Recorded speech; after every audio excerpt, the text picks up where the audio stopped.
YCP వాళ్ళు ఒక Paytm batch తయారైంది.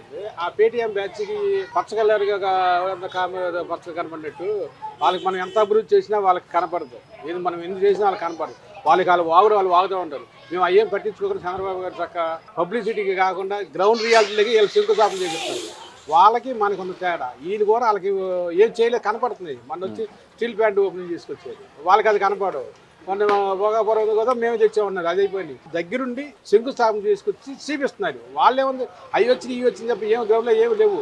ఉన్న కంపెనీలు పారిశ్రామికలు ఉన్న కంపెనీలలో కంపెనీ కానీ అమరాన్ బ్యాటరీలు కానీ వీళ్ళందరూ రాష్ట్రంలో నుంచి తవలేసి పెట్టుబడులన్నీ వెనక్కి పంపించేశారు. చంద్రబాబు గారు చూసి ప్రపంచంలో ఉన్న కంపెనీలు కానీ బయట ఉన్న పెట్టుబడులు అందరూ వస్తే వ్యవస్థ వచ్చి స్టేట్లు పెట్టుబడులు పెట్టి కంపెనీలు వస్తున్నాయి. దానివల్ల డెవలప్ అవుతుంది. ఈ చూసి వారం లేక వాళ్ళు చేయలేని పనులు ఇవ్వాలి చంద్రబాబు గారు చేస్తున్నారని చెప్పి చూసిలాగా ఏదో పిచ్చి కవర్లు పిచ్చి వాగులు అవుతారు. ఆ వాగుల్లో ఇది పట్టించుకునే పని లేదు.